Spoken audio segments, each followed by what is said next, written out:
dalam usaha untuk menyatukan PD Perjuangan dengan pemerintahan Prabowo. Tapi dalam rangka pertemuan dengan Pak Prabowo, saya kembali menegaskan bagaimana perjuangan menegakkan kebenaran dari berbagai bentuk abuse of power, kekuasaan, itu harus dihadapi secara bersama-sama. Dan Ibu Mega juga memberikan apresiasi kepada para guru besar, tokoh-tokoh civil society yang mereka ikut menyuarakan sebagai sahabat-sahabat pengadilan. Maka Ibu Mega menulis sebagai seorang warga negara Indonesia, atribusi ini menunjukkan bahwa apa yang Ibu Mega sampaikan itu betul-betul sebagai harapan terbaik agar Hakim MK dapat mengedepankan sikap kenegarawanan. Mas,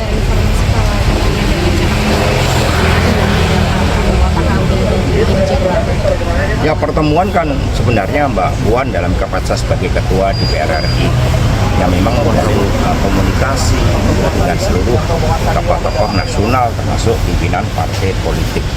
Tapi dalam rangka pertemuan dengan Pak Prabowo, saya kembali menegaskan untuk arahan Ibu bahwa tidak ada memang persoalan pribadi antara Ibu Mega dan Pak Prabowo. Namun pertemuan itu tentu nantinya akan dilakukan pada momentum yang tepat, mengingat saat ini kami masih sedang berproses di Mahkamah Konstitusi dan ada juga upaya yang dilakukan dalam memperjuangkan keadilan agar pemilu ke depan betul-betul dilaksanakan sesuai dengan konstitusi, demokrasi, menempatkan kedaulatan rakyat sebagai kedaulatan tertinggi, bukan kedaulatan kekuasaan, sehingga nanti pada momentum yang tepat. apakah dalam pertemuan itu juga ditawarkan untuk masuk pemerintahan atau ada jatah menteri? Dan pertemuan kan belum ada, jadi terkait dengan sikap-sikap partai ke depan, tentu saja karena merupakan hal yang sangat strategis akan dibahas secara mendalam. Saat ini PDI juga melakukan mitigasi terhadap berbagai resiko-resiko ekonomi yang akan muncul. Rupiah melemah sehingga menjadi 16.000 per dolar, cadangan devisa kita selama 5 bulan terakhir tergerus, dan kemudian berbagai mitigasi terhadap utang luar negeri yang sangat meningkat dan ketidakpastian global. Itu semua dicermati oleh PD Perjuangan dengan hati-hati agar tidak tercipta suatu krisis. Saya membaca PD Perjuangan membuka opsi lebar untuk bersatu dan bergabung dengan pemerintahan Prabowo. Dan itu bisa dicek misalnya dari gesture politik yang dikirimkan oleh PD Perjuangan, mulai dari penunjukan Puan sebagai fasilitator dan jembatan untuk berkomunikasi dengan Pak Prabowo. Yang kedua, ada kemungkinan besar pertemuan Pak Prabowo dengan Ibu Mega.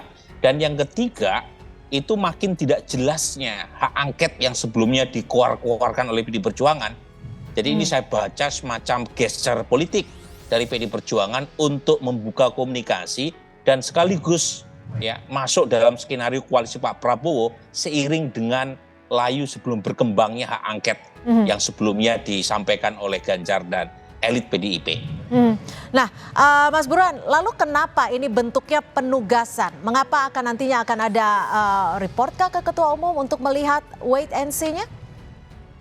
Saya kira begitu ya, karena kebetulan Mbak Puan selain putri dari Ibu Mega, beliau adalah Ketua DPR sekarang yang tentu saja sangat mungkin berkomunikasi dengan banyak pihak, termasuk dari elit partai-partai pendukung Prabowo Gibran, termasuk misalnya Bang Dasko, kemudian juga Sekjen Golkar yang juga notabene adalah wakil ketua DPR, dan elit-elit partai yang lain.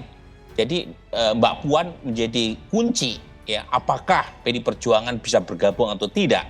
Tentu saja kata putusnya ada di Ibu Mega, tetapi kalau kita lihat faksionalisasi di PD Perjuangan, Mbak Puan yang menurut saya paling di depan dalam usaha untuk menyatukan PD Perjuangan dengan pemerintahan Prabowo jika Pak Prabowo memenangkan terkait dengan gugatan di MK.